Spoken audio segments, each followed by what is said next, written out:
ನಾನು ಎಲ್ಲಿವರೆಗೆ ಅಧಿಕಾರದಲ್ಲಿ ಇರ್ತೀನಿ ಅಲ್ಲಿವರೆಗೆ ಎಲ್ಲ ಜನರಿಗೂ ಕೂಡ, ಎಲ್ಲ ಬಡವರಿಗೂ ಕೂಡ, ಯಾವುದೇ ಸಮಾಜ ಇರಲಿ ಆ ಬಡವರಿಗೆಲ್ಲರಿಗೂ ಕೂಡ ನ್ಯಾಯ ಕೊಡ್ತಕ್ಕಂಥ ಪ್ರಯತ್ನವನ್ನ ಮಾಡ್ತೇನೆ. ಬಂಧುಗಳೇ, ಬೇಸರ ಆಗುತ್ತೆ. ಹಲವಾರು ಜನಕ್ಕೆ ಇವರು ಮಾತನಾಡ್ತಾನೆ, ಯಾಕೆ ಮಾತನಾಡ್ತಾ ಇದ್ದಾನೆ ಅಂತ ಅನ್ನಿಸ್ಬೋದು. ಆದರೆ ಅನಿವಾರ್ಯತೆ, ಹೊಟ್ಟೆ ಹಸಿದಿದೆ, ಊಟ ಮಾಡಲೇಬೇಕು. ಬೇರೆಯವರಿಗೆಲ್ಲ ನಾವು ಊಟ ಹಾಕ್ತಾ ಇದ್ದೀವಿ, ಆದರೆ ಕುರುಬ ಸಮುದಾಯದಲ್ಲಿ ಹೊಟ್ಟೆ ಹಸ್ಕೊಂಡಿದ್ದೀವಿ. ಆದರೂ ಸಹ ನೀರು ಕುಡ್ಕೊಂಡು, ಗಂಜಿ ಕುಡ್ಕೊಂಡು ಇವತ್ತು ಸಂತೋಷವಾಗಿರೋದಕ್ಕೆ ಪ್ರಯತ್ನ ಮಾಡ್ತಾ ಇದ್ದೀವಿ. ದಯಮಾಡಿ ಕುರುಬ ಸಮುದಾಯಕ್ಕೂ ಸಹ ಹೊಟ್ಟೆ ತುಂಬುವಷ್ಟು ಅನ್ನ ಕೊಡದೆ ಹೋದ್ರೂ ಪರವಾಗಿಲ್ಲ, ಅರೆ ಹೊಟ್ಟೆನಾದರೂ ಕೊಡಿ ಅಂತೇಳಿ ಈ ರಾಜ್ಯದ ಮುಖ್ಯಮಂತ್ರಿಗಳಲ್ಲಿ ಮನವಿ ಮಾಡ್ಕೊಳ್ತಾ ಇದ್ದೀವಿ.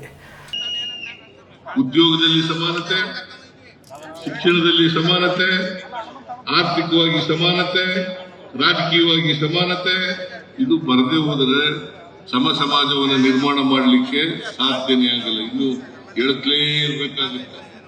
ಮಾನ್ಯ ಮುಖ್ಯಮಂತ್ರಿಗಳು ವೇದಿಕೆ ಮೇಲೆ ಮಾತನಾಡ್ತಾ ಇರ್ತಾರೆ, ಸಮಾಜದ ನಿರ್ಮಾಣಕ್ಕೆ ನಾನು ಯಾವತ್ತೂ ಒತ್ತು ಕೊಡ್ತೇನೆ, ತುಳಿತಕ್ಕೆ ಒಳಪಟ್ಟಿರುವಂತಹ ಸಮುದಾಯಗಳಿಗೆ ನ್ಯಾಯ ಒದಗಿಸ್ತಾ ಇದ್ದೇನೆ, ನಾನು ಎಲ್ಲರ ಪರವಾಗಿ ಇದ್ದೇನೆ, ನೀವು ನಮ್ಮನ್ನು ನಂಬಿ ಬಿಡಿ, ಆದರೆ ನಿಮ್ಮ ಜೊತೆ ನಾನು ಇರ್ತೇನೆ, ನಿಮಗೆ ಸಹಾಯ ಮಾಡ್ತಾ ಇರ್ತೇನೆ, ನನ್ನ ಸರ್ಕಾರದಲ್ಲಿ ತುಳಿತಕ್ಕೆ ಒಳಪಟ್ಟಿರುವಂತಹ ಸಮುದಾಯಗಳಿಗೆ ನ್ಯಾಯ ಕೊಡಿಸುವಂತಹ ಕೆಲಸ ಮಾಡ್ತೀನಿ ಅಂತೇಳಿ ವೇದಿಕೆಗಳ ಮೇಲೆ ಹೇಳ್ತಾ ಇರ್ತಾರೆ.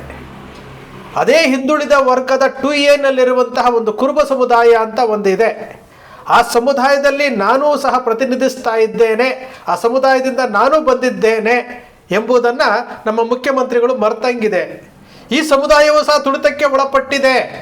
ಕುರುಬ ಸಮುದಾಯವೂ ಸಹ 2A ನಲ್ಲಿದ್ದರೂ ಸಹ ಶೈಕ್ಷಣಿಕವಾಗಿ, ಆರ್ಥಿಕವಾಗಿ, ಔದ್ಯೋಗಿಕವಾಗಿ, ರಾಜಕೀಯವಾಗಿ ಯಾವುದೇ ಅಭಿವೃದ್ಧಿ ಹೊಂದಿಲ್ಲ. ಜಯಪ್ರಕಾಶ್ ಹೆಗಡೆಯವರು ಕೊಟ್ಟಿರುವಂಥ ಸಾಮಾಜಿಕ, ಶೈಕ್ಷಣಿಕ, ಆರ್ಥಿಕ ಜಾತಿ ಗಣತಿ ವರದಿನಲ್ಲಿ ಕುರುಬ ಸಮುದಾಯ ಅಲೆಮಾರಿ ಸಮುದಾಯಕ್ಕಿಂತಲೂ ಹಿಂದುಳಿದಿದೆ ಅಂತೇಳಿ ಆ ವರದಿನಲ್ಲಿ ಕೊಟ್ಟಿರುವಂಥದ್ದು ನಾವು ನೋಡಿದ್ದೇವೆ. ಈ ಸಮುದಾಯವನ್ನು ಯಾಕೆ ಪರಿಗಣನೆಗೆ ತಗೊಳ್ತಾ ಇಲ್ಲ? ಈ ಸಮುದಾಯವೂ ಸಹ ಹಿಂದುಳಿದ ವರ್ಗದಲ್ಲಿಯೇ ಇದೆಯಲ್ವಾ? ಬೀದರ್ನಿಂದ ಚಾಮರಾಜನಗರದವರೆಗೂ ಅತಿ ದೊಡ್ಡದಾದಂತಹ ಒಂದು ಸಮುದಾಯ ಇದೆಯಲ್ಲ, ಯಾತಕ್ಕೆ ಈ ಸಮುದಾಯವನ್ನು ಪರಿಗಣನೆಗೆ ತೆಗೆದುಕೊಳ್ತಾ ಇಲ್ಲ? ಆ ಶೋಷಿತರ ವರ್ಗದಲ್ಲಿ ಕುರುಬ ಸಮುದಾಯವೂ ಇದೆ, ಹಿಂದುಳಿದ ವರ್ಗದಲ್ಲಿ ಆ ಕುರುಬ ಸಮುದಾಯವೇ ಇದೆ. ಈ ಕುರುಬ ಸಮುದಾಯದ ಮೇಲೆ ನಡೀತಾ ಇರುವಂತಹ ಅಟ್ರಾಸಿಟಿ, ದೌರ್ಜನ್ಯಗಳು, ಅಂಕೆ ಸಂಖ್ಯೆಗಳನ್ನು ನೋಡಿದ್ರೆ ಬೆಚ್ಚಿ ಬೀಳಿಸುವಂಥ ಅಂಕೆ ಸಂಖ್ಯೆಗಳಿದ್ದಾವೆ.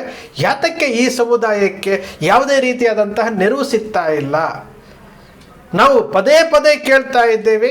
ಕಳೆದ 2013ರಿಂದ 2018ರವರೆಗೂ ನಾವು ಕೇಳ್ಕೊಳ್ತಾ ಬಂದ್ವಿ, ಎಲ್ಲ ಜಾತಿಗಳಿಗೂ ಅಭಿವೃದ್ಧಿ ನಿಗಮ ಇದೆ, ಕುರುಬರಿಗೆ ಯಾಕಿಲ್ಲ ಕೊಡಿ ಅಂತೇಳಿ ಕೇಳ್ತಾ ಬಂದ್ವಿ, ಕೊಡಲಿಲ್ಲ. ಬೇರೆ ಬೇರೆ ಸರ್ಕಾರಗಳಿಗೂ ಕೇಳ್ಕೊತಾ ಬಂದ್ವಿ, ಕೊಡಲಿಲ್ಲ. ಈಗಲೂ ಸಹ 2023ರಿಂದ ನಿರಂತರವಾಗಿ ಕುರುಬರ ಅಭಿವೃದ್ಧಿ ನಿಗಮ ಮಾಡಿ 1,000 ಕೋಟಿ ರೂಪಾಯಿ ಪ್ರತ್ಯೇಕವಾಗಿ ಇಡಿ ಅಂತೇಳಿ ಕೇಳ್ತಾನೆ ಬರ್ತಾ ಇದ್ದೀವಿ. ಜನಸ್ಪಂದನದಲ್ಲಿ ನಿಂತ್ಕೊಂಡು ಅರ್ಜಿ ಕೊಟ್ಟಿದ್ದೀವಿ, ಇದುವರೆಗೂ ಅದು ಹಾಗೇ ಇಲ್ಲ. ಯಾಕೆ? ಕರ್ನಾಟಕದಲ್ಲಿ ಎಲ್ಲ ಜಾತಿಗಳಿಗೂ ಒಂದು ನಿಗಮ ಇದೆ, ಅಭಿವೃದ್ಧಿ ನಿಗಮ ಇದೆ, ಎಲ್ಲ ಜಾತಿಗಳಿಗೂ ಇದೆ. ಕುರುಬ ಸಮುದಾಯವನ್ನು ಹೊರತುಪಡಿಸಿ ಯಾತಕ್ಕೆ? ಈ ಸಮುದಾಯಕ್ಕೆ ಅರ್ಹತೆ ಇಲ್ವಾ?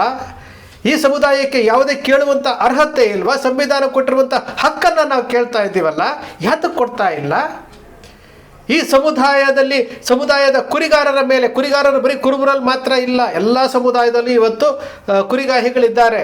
ಆದರೆ ಹೆಚ್ಚಿನ ಸಂಖ್ಯೆಯಲ್ಲಿ ಕುರುಬರಿದ್ದಾರೆ. ದೌರ್ಜನ್ಯ ಆಗ್ತಾ ಇದೆ, ಸಿಕ್ಕರೆಲ್ಲ ದೌರ್ಜನ್ಯ ಮಾಡ್ತಾ ಇದೆ. ಅದು ಕುರಿಗಾರರ ಸಂರಕ್ಷಣಾ ಕಾಯ್ದೆ ಮಾಡಿ ಅಂತೇಳಿ ಹೋರಾಟ ಮಾಡಿ ಅರ್ಜಿ ಕೊಟ್ಟಾಗ ಏನು ನಾಮಕಾವಸ್ಥೆಗೆ ವಿಧಾನಸಭೆಯಲ್ಲಿ, ವಿಧಾನ ಪರಿಷತ್ನಲ್ಲಿ ಮಂಡನೆ ಆಗುತ್ತೆ, ಚರ್ಚೆ ಆಗೋದಿಲ್ಲ. ಅಲ್ಲಿ ಕುರಿಗಳನ್ನು ಮೇಯಿಸೋದಕ್ಕೆ ಅರಣ್ಯ ಸಂರಕ್ಷಣಾ ಪ್ರದೇಶಗಳಲ್ಲಿ ಬಿಡೋದಿಲ್ಲ ಅಂತಾರೆ. ಆ ಕುರಿಗಾರರ ಸಂರಕ್ಷಣೆಗೋಸ್ಕರವಾಗಿ 500 ಕೋಟಿ ರೂಪಾಯಿ ತೆಗೆದಿರಿಸಬೇಕು ಅನ್ನೋದು ಗೊತ್ತಿಲ್ಲ. ಹಾಗಾದರೆ ಕುರಿಗಾರರ ಸಂರಕ್ಷಣಾ ಕಾಯ್ದೆ ಯಾಕೆ? ನಮ್ಮ ಸಮುದಾಯದ ಯಾವ 14 ಜನ ಶಾಸಕರುಗಳು ಸಹ ಬಾದಾಮಿಯ ಶಾಸಕರು ಬಿಟ್ಟರೆ ಬೇರೆ ಯಾರು ಮಾತಾಡಿದ್ರು? ವಿಶ್ವನಾಥ್ ಅವರು ವಿಧಾನ ಪರಿಷತ್ತಲ್ಲಿ ಮಾತಾಡಿದ್ರ? ಯತೀಂದ್ರ ಅವರು ಮಾತಾಡಿದ್ರ? 14 ಜನ ಶಾಸಕರು ಮಾತಾಡೇ ಇಲ್ಲ. ಅವ್ರು ಮಂಡಿಸಿದ್ರು, ಅದ್ರ ಬಗ್ಗೆ ಚರ್ಚೆನೂ ಆಗಲಿಲ್ಲ. ಅದು ಒಂದು ಏನೋ ಕಾಯ್ದೆ ಅಂತ ಮಾಡ್ಕೊಂಡಿದ್ದಾರೆ, ಹಲ್ಲಕ್ಕಿತ್ತ ಹಾವಿನ ರೀತಿಯಲ್ಲಿದೆ. ಹಾಗಾದರೆ ಈ ಸಮುದಾಯಕ್ಕೆ ಏನು ಕೊಟ್ಟಿದ್ದಾರೆ ಅಂದರೆ ಏನೂ ಇಲ್ಲ. ಒಂದು ಡಿಗ್ರಿ ಕಾಲೇಜಿಲ್ಲ ಈ ಸಮುದಾಯಕ್ಕೆ ಒಂದು ಡಿಗ್ರಿ ಕಾಲೇಜಿಲ್ಲ. ತಿಂತಿಣಿ ಮಠ ಪ್ರಾರಂಭ ಆದಾಗಿನಿಂದ ಇವತ್ತಿನವರೆಗೂ ಅಲ್ಲಿ ಕೇಳಿ ಬಂದದ್ದು ಏನಪ್ಪಾ ಅಂತಂದರೆ, ಮಠ ಪ್ರಾರಂಭ ಆದಾಗಿನಿಂದ ಇವತ್ತಿನವರೆಗೂ ಕೊಟ್ಟಿರುವಂಥದ್ದು ಬರೀ 3 ಕೋಟಿ ರೂಪಾಯಿ, ಬರೀ 3 ಕೋಟಿ. ಹಾಗಾದರೆ ಈ ಸಮುದಾಯದಲ್ಲಿರುವಂತಹ ಮಠಗಳಿಗೆ ಯಾವ ರೀತಿ ಹಣ ಬರ್ತಾ ಇದೆ? ನಾವು ಯಾರನ್ನ ಕೇಳಬೇಕು ಹೋಗಿ? ಏನಾದರೂ ಕೇಳಿದ್ರೆ ನಿಮ್ಮವರೇ ಮುಖ್ಯಮಂತ್ರಿ ಇದ್ದಾರೆ, ನಿಮ್ಮವರೇ ಮುಖ್ಯಮಂತ್ರಿ ಇದ್ದಾರೆ. ಯಾವ ಕೆಲಸವೂ ಆಗ್ತಾ ಇಲ್ಲ. ಈ ಸಮುದಾಯದಲ್ಲಿ ಘನತೆಯನ್ನು ಹೆಚ್ಚಿಸುವಂತಹ ನಮ್ಮ ಮುಖ್ಯಮಂತ್ರಿಗಳು ಇವತ್ತು ಪಟ್ಟದಲ್ಲಿದ್ದಾರೆ ಅನ್ನೋ ಒಂದು ಹೆಮ್ಮೆ ಬಿಟ್ಟರೆ ನಮಗೆ ಸಮುದಾಯಕ್ಕೆ ಯಾವುದೇ ರೀತಿಯಾದಂತಹ ಅನುಕೂಲಗಳಾಗ್ತಾ ಇಲ್ಲ. ಸಮುದಾಯದ ಆಸ್ತಿಗಳು ಇವತ್ತು ಲೆಕ್ಕ ಇಲ್ದಂಗೆ ಹೋಗ್ತಾ ಇದೆ. ವೇದಿಕೆಯ ಮೇಲೆ ಕರ್ನಾಟಕ ಪ್ರದೇಶ ಕುರುಬರ ಸಂಘದ ಗುದ್ದಲಿ ಪೂಜೆಯಲ್ಲಿ ವೇದಿಕೆಯ ಮೇಲೆ ಸಿದ್ದರಾಮಯ್ಯನವರು ಹೇಳಿರುವಂಥದ್ದು, ಮೈಸೂರಿನ 12 ಎಕರೆ ಜಾಗದಲ್ಲಿ ಇಂಜಿನಿಯರಿಂಗ್ ಕಾಲೇಜ್ ಕಟ್ಟೋದಕ್ಕೆ 9 ಕೋಟಿ ರೂಪಾಯಿನ ಕಲೆಕ್ಷನ್ ಮಾಡಿಕೊಟ್ಟೆ, ರಾಮಚಂದ್ರಪ್ಪ ಇದನ್ನು ಹಾಳು ಮಾಡ್ದ ಅಂತ ಹೇಳ್ತಾರೆ. ಆ 9 ಕೋಟಿ ರೂಪಾಯಿ 2013ರಲ್ಲಿ ಆಗಿರುವಂಥದ್ದು ಇವತ್ತಿಗೆ ಎಷ್ಟು ಬೆಲೆ ಬಾಳ್ತಿತ್ತು, ಏನಾಯಿತು ಅಂತ ಗೊತ್ತಿಲ್ಲ. ಇಂಜಿನಿಯರಿಂಗ್ ಕಾಲೇಜು ಏನಾಯಿತು ಅಂತ ಗೊತ್ತಿಲ್ಲ. ಅದು ಇವಾಗ ಮಳೆಗೆ, ಗಾಳಿಗೆ, ಬಿಸಿಲಿಗೆ ಬಿದ್ದು ಒದ್ದಾಡ್ತಾ ಇದೆ. ಒಂದು ಡಿಗ್ರಿ ಕಾಲೇಜಿಲ್ಲ ಸರಿಯಾದಂಥದ್ದು, ಲೆಕ್ಕಾಚಾರಗಳಿಲ್ಲ, ಯಾವುದನ್ನು ಕೇಳ್ತಾ ಇಲ್ಲ. ಏನಾದರೂ ಮಾತಾಡಿದ್ರೆ, ಏನಾದರೂ ಪ್ರಶ್ನೆ ಮಾಡಿದ್ರೆ ನೇರವಾಗಿ ಮುಖ್ಯಮಂತ್ರಿಗಳ ಕಡೆ ಕೈ ತೋರಿಸ್ತಾರೆ, ಮುಖ್ಯಮಂತ್ರಿಗಳನ್ನು ತೋರಿಸ್ತಾರೆ, ಪ್ರಶ್ನೆ ಮಾಡೋಂಗಿಲ್ಲ. ಈ ಸಮುದಾಯ ಸಂಗೊಳ್ಳಿ ರಾಯಣ್ಣನವರಿಗೆ ಭಾವಚಿತ್ರವನ್ನು ಸರ್ಕಾರಿ ಆದೇಶ ಮಾಡಿ ಅಂತಂದರೆ ನಿರಂತರವಾಗಿ ಪತ್ರಗಳನ್ನು ಕೊಡ್ತಾ ಇದ್ವಿ. ಇವತ್ತಿನವರೆಗೂ ಸಂಗೊಳ್ಳಿ ರಾಯಣ್ಣನ ಭಾವಚಿತ್ರದ ಆದೇಶ ಆಗಿಲ್ಲ. ಸಂಗೊಳ್ಳಿ ರಾಯಣ್ಣನ ಜಯಂತ್ಯೋತ್ಸವ ಮತ್ತು ಬಲಿದಾನ ದಿವಸವನ್ನು ಸರ್ಕಾರಿ ಮಟ್ಟದಲ್ಲಿ, ತಾಲೂಕು ಮತ್ತು ಗ್ರಾಮ ಮಟ್ಟದಲ್ಲಿ ಆಚರಣೆ ಮಾಡಬೇಕು, ಮಾಡ್ತಾ ಇಲ್ಲ. ಬಸವರಾಜ ಬೊಮ್ಮಾಯಿ ಅವರು ಕುರುಬರಿಗೋಸ್ಕರವಾಗಿ ಮುಖ್ಯಮಂತ್ರಿ ಆದ್ರೇನೋ ಅನ್ನಿಸ್ತಾ ಇದೆ. ಕುರುಬರ ಅಭಿವೃದ್ಧಿಗೋಸ್ಕರ ಮುಖ್ಯಮಂತ್ರಿ ಆದ್ರೇನೋ. ಯಾಕಂದರೆ ಬಸವರಾಜ ಬೊಮ್ಮಾಯಿ ಅವರು ಸಂಗೊಳ್ಳಿ ರಾಯಣ್ಣನವರ ಜಯಂತ್ಯೋತ್ಸವವನ್ನು ಜಿಲ್ಲಾ ಮತ್ತು ರಾಜ್ಯ ಮಟ್ಟಕ್ಕೆ ಘೋಷಣೆ ಮಾಡಿದ್ದಾರೆ. ಯಾವ 1986ರಲ್ಲಿ ಕಳ್ಕೊಂಡಿದ್ದಂಥ ST ಮೀಸಲಾತಿ, 1991ರಲ್ಲಿ ಕಳ್ಕೊಂಡಿದ್ದಂಥ ST ಮೀಸಲಾತಿಗೆ 25 ವರ್ಷಗಳ ನಂತರ ಹೋರಾಟದ ಇದಾಗಿ ಬಸವರಾಜ ಬೊಮ್ಮಾಯಿ ಅವರು ಮುಖ್ಯಮಂತ್ರಿಯಾಗಿ ಕೊನೆಯ ಕ್ಯಾಬಿನೆಟ್ನಲ್ಲಿ ವಿರೋಧದ ನಡುವೆಯೂ ಸಹ ಕುರುಬರಿಗೆ ST ಸಿಗಬೇಕು ಅಂತೇಳಿ ಕ್ಯಾಬಿನೆಟ್ನಲ್ಲಿ ಇಟ್ಟು ಅದನ್ನು ಪಾಸ್ ಮಾಡಿ ಕೇಂದ್ರಕ್ಕೆ ಶಿಫಾರಸಾಗುವ ಥರ ಮಾಡಿದ್ದು ಬಸವರಾಜ ಬೊಮ್ಮಾಯಿ ಅವರು.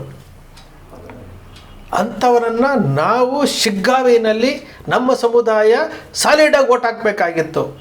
ಬೇಸರ ಇದೆ ನಮಗೆ. ವೇದಿಕೆ ಮೇಲೆ ಚುನಾವಣಾ ಭಾಷಣದಲ್ಲಿ ಮುಖ್ಯಮಂತ್ರಿಗಳು ಯಾವ ಕಾರಣಕ್ಕೂ ಬಸವರಾಜ ಬೊಮ್ಮಾಯಿ ಅವ್ರ ಮಗನಿಗೆ ಓಟ್ ಹಾಕಬಾರ್ದು ಅಂತ ಹೇಳ್ತಾರೆ.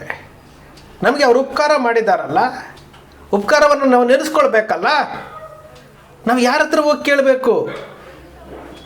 ಒಂದು ಸಮಾವೇಶದಲ್ಲಿ ಹೇಳ್ತೀರಿ, ನಿಮ್ಮ ಜೊತೆ ನಾವಿದ್ದೀವಿ, ದೆಹಲಿಗೆ ನಾವು ಬರ್ತೇವೆ, ಎಲ್ಲ ಸಂಸದರ ಜೊತೆಯಲ್ಲಿ, ಶಾಸಕರ ಜೊತೆಯಲ್ಲಿ ನಾವು ಬರ್ತೇವೆ ಅಂತ ಹೇಳ್ತೀರಿ. ಅದೇ ಈ ಸಮುದಾಯ ST ಮೀಸಲಾತಿಗೋಸ್ಕರವಾಗಿ ದೆಹಲಿ ಮಟ್ಟಕ್ಕೆ ಹೋಗಿ ಅಲ್ಲಿ ಮುಖ್ಯಮಂತ್ರಿಗಳು ಕರ್ನಾಟಕ ಭವನದಲ್ಲಿ ಇದ್ದಾರೆ ಅಂತ ಹೋದಾಗ, ನಾವು ಈ ಥರ ಬಂದಿದ್ದೀವಿ ಅಂತಂದಾಗ ಸಿಕ್ಕಿದಂಥ ಸ್ಪಂದನೆ ಹೇಗಿತ್ತು? ಇವತ್ತು ಇಷ್ಟೆಲ್ಲ ಹೋರಾಟ ನಡೀತಾ ಇದೆ. ಸ್ವಾಮೀಜಿಯವರು ಪಾದಯಾತ್ರೆ ಮಾಡಿದ್ರು, ಲಕ್ಷಾಂತರ ಜನ ಸೇರಿದ್ರು, ವೇದಿಕೆಗೆ ಬರ್ಬೋದಾಗಿತ್ತು, ಯಾರೂ ತಡೀತಿರಲಿಲ್ಲ, ಬರಲಿಲ್ಲ. ಅದಾದ ನಂತರವೂ ಸಹ ಪ್ರಕ್ರಿಯೆಗಳು ನಡೀತಾ ಇದ್ವು, ಶಿಫಾರಸು ಆದವು, ದೆಹಲಿಯಿಂದ ಮತ್ತೆ ಫೈಲ್ ಬಂತು, 50 ಬಾರಿ ನಾವು ಭೇಟಿ ಮಾಡಿದ್ವಿ, ಎಲ್ಲವೂ ಆಯಿತು. ಇವತ್ತು ಯಾವ ಹಂತಕ್ಕೆ ಹೋಗ್ತಾ ಇದೆ? ನಾವು ಯಾರ ಹತ್ರ ಹೋಗಿ ಹೇಳಬೇಕು ಗೊತ್ತಾಗ್ತಾ ಇಲ್ಲ. ಒಂದು ಡಿಗ್ರಿ ಕಾಲೇಜ್ ಇಲ್ಲ, ಒಂದು ಉದ್ಯಮ ಇಲ್ಲ, ಒಂದು ಆರ್ಥಿಕ ಸಂಸ್ಥೆ ಇಲ್ಲ. ಇಡೀ ಕರ್ನಾಟಕದಲ್ಲಿ ಸೆಕೆಂಡ್ ಲೈನ್ ಲೀಡರ್ಸ್ ಅಂತೂ ಇಲ್ಲವೇ ಇಲ್ಲ. ಹಾಗಾದರೆ ಈ ಸಮುದಾಯವನ್ನು ಏನಂತ ಪರಿಗಣಿಸಿದ್ದಾರೆ ಅಂತ ನಮಗೆ ಗೊತ್ತಾಗ್ತಾ ಇಲ್ಲ. ವೋಟ್ ಬ್ಯಾಂಕಿಗೋಸ್ಕರವಾಗಿ ಸಮುದಾಯ ಬೇಕು, ಆದರೆ ಈ ಸಮುದಾಯಕ್ಕೆ ಯಾವುದೇ ರೀತಿಯಾದಂಥ ಸೌಲಭ್ಯಗಳಿಲ್ಲ. ನಾವೇನಾದರೂ ಪತ್ರಕರ್ತರಾಗಿ ಮಾತಾಡಿದ್ರೆ ನಾವು ಕೆಟ್ಟವರಾಗ್ತೀವಿ. ಈ ಸಮುದಾಯದಲ್ಲಿ ನಾವು ಹುಟ್ಟಿದ್ದೀವಿ, ಈ ಸಮುದಾಯದಲ್ಲಿ ಋಣ ನಮ್ಮ ಮೇಲಿದೆ, ನಾವು ಪ್ರಶ್ನೆ ಮಾಡಬೇಕಾಗುತ್ತೆ, ನಾವು ಕೇಳಬೇಕಾಗುತ್ತೆ, ಮನವಿ ಮಾಡ್ತಾ ಇದ್ದೀವಿ, ಒತ್ತಾಯ ಮಾಡ್ತಾ ಇದ್ದೀವಿ, ಎಲ್ಲವನ್ನೂ ಮಾಡ್ತಾ ಇದ್ದೀವಿ. ಬೇರೆ ಬೇರೆ ಸರ್ಕಾರಗಳಲ್ಲಿ ನಾವು ಮನವಿ ಒತ್ತಾಯ ಮಾಡಿದ್ರೆ ಕೆಲಸಗಳಾಗ್ತಿತ್ತು. ಆದರೆ ನಮ್ಮದೇ ಸರ್ಕಾರದಲ್ಲಿ ಬಾಗಲಕೋಟೆ ಸುವರ್ಣ ನಗರ ಅವರು ಹೇಳಿದ್ರಲ್ಲ, ನಾವೇನಾದರೂ ಹೋದರೆ ಇದು ಚೆಂಡು ಹಿಡಿದುಕೊಂಡು ಒಳಗಡೆ ನುಗ್ತಾರೆ ಅಂತ ಹೇಳ್ಬಿಟ್ಟು ಆ ಪರಿಸ್ಥಿತಿಲಿದೆ. ಕುರಿಗಾರರ ಕತ್ತನ್ನು ಸೀಳ್ತಾ ಇದ್ದಾರೆ, ಕುರಿಗಾರರ ಕಾಲನ್ನು ಕತ್ತರಿಸ್ತಾ ಇದ್ದಾರೆ, ಕುರುಬ ಸಮುದಾಯವನ್ನು ಬಹಿಷ್ಕಾರ ಆಗ್ತಾ ಇದ್ದಾರೆ. ಆದರೂ ಸಹ ಈ ಸಮುದಾಯಕ್ಕೆ ಯಾವುದೇ ಆದಂತಹ ಭದ್ರತೆ ಇಲ್ಲ, ಯಾವುದೇ ರೀತಿಯಾದಂತಹ ಅಭಿವೃದ್ಧಿ ಇಲ್ಲ, ಯಾವುದೇ ರೀತಿಯಾದಂತಹ ನಮಗೆ ಯಾವ ರೀತಿ ಆಗಿದೆ ಅಂತಂದರೆ ಒಂಥರ ತ್ರಿಶಂಕು ಸ್ಥಿತಿ. ಯಾರನ್ನೂ ಕೇಳೋ ಹಾಗಿಲ್ಲ, ಯಾರನ್ನೂ ಮಾತಾಡಿಸೋಂಗಿಲ್ಲ. ಯಾರನ್ನೂ ಇಲ್ಲ. ಇರುವಂತಹ 14 ಜನ ಶಾಸಕರು ಮುಖ್ಯಮಂತ್ರಿಗಳನ್ನು ಸೇರಿಸಿ ಯಾವುದಾದ್ರೂ ಶಾಸಕರು ಈ ಸಮುದಾಯಕ್ಕೆ ಏನು ಬೇಕು ಅಂತ ಕೇಳ್ತಾ ಇದ್ದಾರಾ? ಯಾರೂ ಕೇಳ್ತಾ ಇಲ್ಲ. ಹಾಗಾದರೆ ಎಲ್ಲಿ ಹೋಗಬೇಕು? ಎಲ್ಲಿ ಹೋಗಬೇಕು? ಒಂದೇ ಒಂದು ಆಶಾಕಿರಣ, ಒಂದೇ ಒಂದು ನಮ್ಮಲ್ಲಿ ಇರುವಂಥ ಶಕ್ತಿ ಏನಪ್ಪ ಅಂತಂದರೆ ಕನಕ ಗುರುಪೀಠಗಳು. ಕನಕ ಗುರುಪೀಠಗಳಿಗೆ ಏನಾದರೂ ಹೆಚ್ಚಿನ ರೀತಿಯಲ್ಲಿ ಅನುದಾನ ಬರ್ತಾ ಇದೆಯಾ? ಇಲ್ಲ. ಹೋಗಲಿ, ಜಾಗಗಳನ್ನಾದರೂ ಮಂಜೂರು ಮಾಡ್ತಾ ಇದ್ದಾರಾ? ಅದೂ ಇಲ್ಲ. ಹಾಗಾದರೆ ಈ ಸಮುದಾಯವನ್ನು ಯಾವ ರೀತಿ ಪರಿಗಣಿಸ್ತಾ ಇದ್ದಾರೆ ಅಂತ ನಮ್ಗೆ ಅರ್ಥ ಆಗ್ತಾ ಇಲ್ಲ. ನಾವು ಈ ರಾಜ್ಯದ ಮುಖ್ಯಮಂತ್ರಿಯವ್ರನ್ನ ಕೇಳ್ತಾ ಇರುವಂಥದ್ದು, ಈ ರಾಜ್ಯದ ಮುಖ್ಯಮಂತ್ರಿಯವ್ರನ್ನ ಕೇಳ್ತಾ ಇರುವಂಥದ್ದು, ಎಲ್ಲ ಸಮುದಾಯಗಳಿಗೂ ನೀವು ನ್ಯಾಯ ಕೊಡಿಸ್ತೀರಿ ಅಂತ ನೀವು ಹೇಳ್ತೀರಿ. ಆದರೆ ಕುರುಬ ಸಮುದಾಯಕ್ಕೆ ಯಾಕೆ ನ್ಯಾಯ ಕೊಡಿಸ್ತಾ ಇಲ್ಲ? ಬಡ್ಜೆಟ್ ಬರ್ತಾ ಇದೆ, ಅರ್ಜಿ ಕೊಟ್ಟಿದ್ದೀವಿ. ಈಗಲೂ ಸಹ ಹಾಲುಮತ ಮಹಾಸಭಾದಿಂದ ಅರ್ಜಿ ಕೊಟ್ಟಿದ್ದೀವಿ. ಕಳೆದ ಬಾರಿನೂ ಕೊಟ್ಟಿದ್ದೀವಿ. ಕುರುಬರ ಅಭಿವೃದ್ಧಿ ನಿಗಮವನ್ನು ಮಾಡಿ 1,000 ಕೋಟಿ ರೂಪಾಯಿಯನ್ನು ಮೀಸಲಿಡಿ ಅಂತ ಹೇಳ್ಬಿಟ್ಟು ನಾವು ಅರ್ಜಿ ಕೊಟ್ಟಿದ್ದೀವಿ. ಆ ಬೇಸರದಿಂದ ಇವತ್ತು ನಾವು ಮಾತನಾಡ್ತಾ ಇದ್ದೀವಿ. ನೀವು ಮಾತಾಡಿದ್ದಕ್ಕೆಲ್ಲ ಚಪ್ಪಾಳೆ ತಟ್ತೀವಿ. ನೀವು ಎಲ್ಲಿ ಕರೆದ್ರೆ ಅಲ್ಲಿ ನಾವು ಬರ್ತಾ ಇದ್ದೀವಿ. ಸಮಾವೇಶದಲ್ಲಿ ಜನ ಸೇರಿಸೋದಕ್ಕೆ ನಾವೆಲ್ಲರೂ ಬಂದು ಸೇರ್ತಾ ಇದ್ದೀವಿ. ನೀವು ಎಲ್ಲಿ ಹೋದರೂ ನಿಮ್ಮನ್ನು ನಾವು ಅಪ್ಕೊಳ್ತೀವಿ, ನಿಮ್ಮನ್ನು ಜೈಕಾರ ಹಾಕ್ತೀವಿ, ಎಲ್ಲವನ್ನೂ ಮಾಡ್ತಾ ಇದ್ದೀವಿ. ನೀವು ಹೇಳಿದ ಕಡೆ ನಾವು ಓಟ್ ಹಾಕ್ತಾ ಇದ್ದೀವಿ. ನೀವು ಏನು ಹೇಳ್ತೀರೋ ಅದಕ್ಕೆ ಓಟ್ ಹಾಕ್ತಾ ಇದ್ದೀರಿ. ನಮ್ಮವನೇ ಎಲೆಕ್ಷನಲ್ಲಿ ನಿಂತಿದ್ರೂ ಸಹ ಅವನು ಓಟ್ ಹಾಕಬೇಡಿ ಅಂತಂದರೆ ನಾವು ಓಟ್ ಹಾಕಿಲ್ಲ. ದಾವಣಗೆರೆಯಲ್ಲಿ ನಮ್ಮವನೇ MP ಎಲೆಕ್ಷನ್ ನಿಂತಾಗ ಓಟ್ ಹಾಕಬೇಡಿ ಅಂದಾಗ ಹಾಕಿಲ್ಲ. ಅದೇ ರೀತಿ 3 MP ಸೀಟ್ಗಳಲ್ಲಿ 2 ಕೊಟ್ಟರೂ ಸಹ ಸಮಾಧಾನವಾಗಿ ಸ್ವೀಕಾರ ಮಾಡಿದ್ದೀವಿ. ಇಷ್ಟೆಲ್ಲ ಮಾಡ್ತಾ ಇದ್ದೀವಿ. ನಮಗೆ ಬೇರೆ ದಾರಿ ಗೊತ್ತಿಲ್ಲ. ನಮಗೆ ಏನಾದರೂ ಮಾತಾಡಿದ್ರೆ ನಿಮ್ಮವರೇ ಮುಖ್ಯಮಂತ್ರಿ. ಪ್ರಯೋಜನ ಇಲ್ದಂಗೆ ಆಗ್ಬಿಟ್ಟಿದೆ. ನಮ್ಮ ಸಮುದಾಯ ಇಲ್ದಂಗೆ ಆಗೋಗ್ಬಿಟ್ಟಿದೆ. ನಮ್ಮ ಸಮುದಾಯಕ್ಕೆ ಏನಾದರೂ ಮಾಡಿ ಅಂತ ಕೇಳ್ತಾ ಇದ್ದೀವಿ. ನೀವು ವೇದಿಕೆಗಳ ಮೇಲೆ ಹೇಳ್ತಾ ಇರೋದಕ್ಕೆ ನಾವು ಕೇಳ್ತಾ ಇದ್ದೀವಿ. ಬೇರೆ ಸಮುದಾಯಗಳ ರೀತಿಯಲ್ಲಿ ಸಮಾಜದ ವಿಚಾರಗಳನ್ನು ಮಾತಾಡಬೇಕಾದ್ರೆ ಈ ಹಿಂದುಳಿದ ವರ್ಗದ ಸಮುದಾಯದಲ್ಲೂ ಸಹ ನಾವು ಇದ್ದೀವಿ. ಆದರೆ ಪ್ರಯೋಜನ ಆಗ್ತಾ ಇಲ್ಲ. ಮುಖ್ಯಮಂತ್ರಿಗಳೇ, ನೀವು ಕುರುಬ ಸಮುದಾಯದ ಸರ್ವೋಚ್ಚ ನಾಯಕರು ಅಂತ ನಾವು ಕೇಳ್ತಾ ಇಲ್ಲ. ಈ ಸಮುದಾಯವೂ ಸಹ ನೀವು ವೇದಿಕೆ ಮೇಲೆ ನಿಂತ್ಕೊಂಡು ನೀವು ಮಾತನಾಡ್ತಾ ಇರ್ತೀರಿ. ತುಳಿತಕ್ಕೆ ಒಳಪಟ್ಟಿರುವಂತಹ ಸಮುದಾಯಗಳಿಗೆ ಪರವಾಗಿ ನಾವಿರ್ತೇವೆ, ನಮ್ಮ ಸರ್ಕಾರ ಇರುತ್ತೆ ಅಂತ ಹೇಳ್ತಾ ಇರ್ತೀವಿ. ನಿಮ್ಮ ಸರ್ಕಾರಕ್ಕೆ ನಮ್ಮ ಮನವಿ ಇಷ್ಟೇನೆ. ಕುರುಬ ಸಮುದಾಯವು ಸಹ ಕರ್ನಾಟಕದ 6.5 ಕೋಟಿ ಜನಸಂಖ್ಯೆಯಲ್ಲಿ ಸುಮಾರು 9.5% ಸಂಖ್ಯೆ ಇದೆ. ಜಾತಿ ಗಣತಿ ಬರ್ತಾ ಇದೆ. 9.5% ಇದೆ ಅಂದರೆ ಸರಾಸರಿ 55ರಿಂದ 60 ಲಕ್ಷ ಜನ ಇದ್ದಾರೆ. ಇದು ಸಹ ವೋಟ್ ಬ್ಯಾಂಕ್ ಆಗಿದೆ. ಕುರುಬರು ಸಹ, ಅವ್ರಿಗೂ ಸಹ ವೋಟರ್ ID ಇದೆ, ಆಧಾರ್ ಕಾರ್ಡ್ ಇದೆ, ರೇಷನ್ ಕಾರ್ಡ್ ಇದೆ. ವೋಟ್ ಮಾಡ್ತೀವಿ, ಅದು ಸಾರಾಸಗಟಾಗಿ ವೋಟ್ ಮಾಡ್ತೀವಿ ಕಾಂಗ್ರೆಸ್ ಪಕ್ಷಕ್ಕೆ. ಪರಿಗಣಿಸಿ. ನಾವು ಕೇಳ್ತಿರೋದು ಇಷ್ಟೇ. ಕುರುಬರ ಅಭಿವೃದ್ಧಿ ನಿಗಮ ಮಾಡಿ, ನಮ್ಮ ಮಠಗಳು ಇದ್ದಾವೆ, ಮತ್ತು ನಮ್ಮ ಸಮುದಾಯಕ್ಕೆ ಕೇಳ್ತಾ ಇರುವಂಥ ಒಂದಷ್ಟು ಬೇಡಿಕೆಗಳು ದೊಡ್ಡದಾಗಿ ಏನು ಕೇಳ್ತಾ ಇಲ್ಲ. ನಾವು ಅಲ್ಪತೃಪ್ತರು, ನಾವು ಬೇರೆ ಏನೂ ಕೇಳ್ತಾ ಇಲ್ಲ. ನಾವು ಸಮುದಾಯ ಭವನಗಳನ್ನು ಹಿಂದೆ ಒಂದು ಸರಿ ಮಾತಾಡಿದರೆ 700 ಸಮುದಾಯ ಭವನಗಳನ್ನು ಮಾಡಬೇಕು ಅಂತೇಳಿ ಇಡೀ ಕರ್ನಾಟಕ ಸುತ್ತಿದ್ರೆ ಜಿಲ್ಲಾ ಮಟ್ಟದಲ್ಲಿ ಇರುವಂಥದ್ದು ಬೆರಳೆಣಿಕೆಯಷ್ಟು ಸಮುದಾಯ ಭವನಗಳು. ಶಾಲೆಗಳಿಲ್ಲ, ಸಂಸ್ಥೆಗಳಿಲ್ಲ, ಆರ್ಥಿಕ ಸಂಸ್ಥೆಗಳಿಲ್ಲ, ಏನೂ ಇಲ್ಲ, ಉದ್ಯಮಗಳು ಇಲ್ಲ. ಈ ಪರಿಸ್ಥಿತಿನಲ್ಲಿ ಸಮುದಾಯ ಇದೆ. ದಯಮಾಡಿ ರಾಜ್ಯದ ಮುಖ್ಯಮಂತ್ರಿಗಳು ಈ ಬಡ್ಜೆಟ್ನಲ್ಲಾದರೂ ಕುರುಬರ ಅಭಿವೃದ್ಧಿ ನಿಗಮವನ್ನು ಮಾಡಿ, ಕುರಿಗಾರರ ಸಂರಕ್ಷಣಾ ಕಾಯ್ದೆಯನ್ನು ಅದಕ್ಕೆ ಜೀವ ತುಂಬಿ ಒಂದು 500 ಕೋಟಿ ರೂಪಾಯಿ ಎತ್ತಿಡಿ, ಮೀಸಲಿಡಿ. ಸಂಗೊಳ್ಳಿ ರಾಯಣ್ಣನವರ ಭಾವಚಿತ್ರವನ್ನು ಸರ್ಕಾರಿ ಇಲಾಖೆಗಳು ಶಾಲಾ ಕಾಲೇಜುಗಳಿಡೋಕ್ಕೆ ಆದೇಶ ಮಾಡಿ. ಸಂಗೊಳ್ಳಿ ರಾಯಣ್ಣನ ಜಯಂತ್ಯೋತ್ಸವ ಬಲಿದಾನ ದಿವಸವನ್ನು ಗ್ರಾಮ ಮಟ್ಟ ತಾಲೂಕು ಮಟ್ಟಕ್ಕೆ ವಿಸ್ತಾರ ಮಾಡಿ. ಭಕ್ತ ಕನಕದಾಸರ ಹೆಸರನ್ನು ಧಾರವಾಡ ಯೂನಿವರ್ಸಿಟಿಗೆ ನಾಮಕರಣ ಮಾಡಿ ಅಂತೆ. ಅಹಲ್ಯಾಬಾಯಿ ಹೋಳ್ಕರ್ ಅವರಿಗೆ ಅವರ ಪ್ರತಿಮೆಯನ್ನು ವಿಧಾನಸೌಧದ ಮುಂದೆ ಇಡಿ ಅಂತ ಕೇಳ್ತಾ ಇದ್ದೀವಿ. ಸಂಗೊಳ್ಳಿ ರಾಯಣ್ಣನ ಹೆಸರನ್ನು ಸ್ಯಾಟಲೈಟ್ ಲ್ಯಾಂಡ್ ಬಸ್ ಸ್ಟ್ಯಾಂಡಿಗೆ ಇಡಿ ಅಂತ ಕೇಳ್ತಾ ಇದ್ವಿ. ಇಷ್ಟೇ. ನಾವು ಅಲ್ಪತೃಪ್ತರು, ನಮಗೆ ಸಾಕು, ಇಷ್ಟು ಮಾಡಿದ್ರೆ ನಾವು ಒತ್ತು ಕುಣಿಸ್ತೀವಿ. ST ಮೀಸಲಾತಿಯನ್ನು ಯಾವುದೋ ಒಂದು ರೀತಿಯಲ್ಲಿ ಯಾರ್ದೋ ಕೈಕಾಲು ಹಿಡ್ಕೊಂಡು ಏನೋ ಮಾಡಿಕೊಂಡು ಹೋಗ್ತಾ ಇದ್ದೇವೆ. ಇದು ನಮ್ಮ ಸಮುದಾಯ ಇವತ್ತು ಈ ತುಳಿತಕ್ಕೆ ಒಳಪಟ್ಟಿರುವಂತಹ ಸಮುದಾಯಗಳಲ್ಲಿ ಅತ್ಯಂತ ಅನ್ಯಾಯವಾಗಿರುವಂಥ ಯಾವುದಾದ್ರೂ ಒಂದು ಸಮುದಾಯ ಇದ್ದರೆ ಅದು ನಾನು ಹೇಳಿರುವಂಥದ್ದಲ್ಲ, ಕನಕ TVಯಲ್ಲಿ ರಾಜು ಮೌರ್ಯ ಹೇಳ್ತಾ ಇರೋದಲ್ಲ, ಸ್ವತಃ ಹಿಂದುಳಿದ ವರ್ಗದ ಆಯೋಗದ ಅಧ್ಯಕ್ಷರಾಗಿದ್ದಂತಹ ಜಯಪ್ರಕಾಶ್ ಹೆಗಡೆ ಅವರು ಕೊಟ್ಟಿರುವಂತಹ ಅಧಿಕೃತ ವರದಿನಲ್ಲಿ ಕೊಟ್ಟಿರುವಂಥದ್ದು. ಕರ್ನಾಟಕದಲ್ಲಿ ಅಲೆಮಾರಿ ಸಮಾಜಕ್ಕಿಂತಲೂ ಕೆಳಮಟ್ಟಕ್ಕೆ ಕುರುಬ ಸಮುದಾಯ ಇದೆ ಅಂತೇಳಿ. ಇದು ಅವರು ಕೊಟ್ಟಿರುವಂಥದ್ದು. ಅಂತಹ ಸಮುದಾಯದಲ್ಲಿ ನಾವಿದ್ದೀವಿ. ನಾವು ಸಹ ಹಿಂದುಳಿದ ವರ್ಗದಲ್ಲಿ ನಾವು ಮಾತಾಡಿದ್ದೀವಿ, ಮನವಿ ಕೊಟ್ಟಿದ್ದೀವಿ.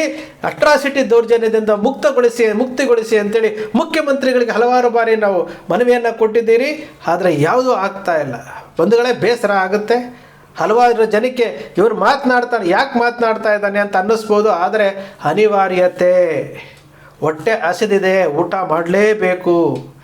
ಬೇರೆಯವರಿಗೆಲ್ಲ ನಾವು ಊಟ ಹಾಕ್ತಾ ಇದ್ದೀವಿ. ಆದರೆ ಕುರುಬ ಸಮುದಾಯದಲ್ಲಿ ಹೊಟ್ಟೆ ಹಸ್ಕೊಂಡಿದ್ದೀವಿ. ಆದರೂ ಸಹ ನೀರು ಕುಡ್ಕೊಂಡು, ಗಂಜಿ ಕುಡ್ಕೊಂಡು ಇವತ್ತು ಸಂತೋಷವಾಗಿರೋದಕ್ಕೆ ಪ್ರಯತ್ನ ಮಾಡ್ತಾ ಇದ್ದೀವಿ.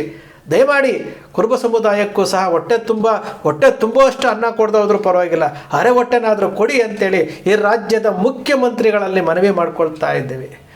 ಬಂಧುಗಳೇ, ಕನಕ ಟಿವಿ ಸೃಷ್ಟಿ ಮಾಡಲ್ಲ, ಕಲ್ಪನೆ ಮಾಡೋದಿಲ್ಲ, ವಾಸ್ತವದ ವಿಚಾರವನ್ನು ವಿಶ್ಲೇಷಣೆ ಮಾಡುತ್ತೆ.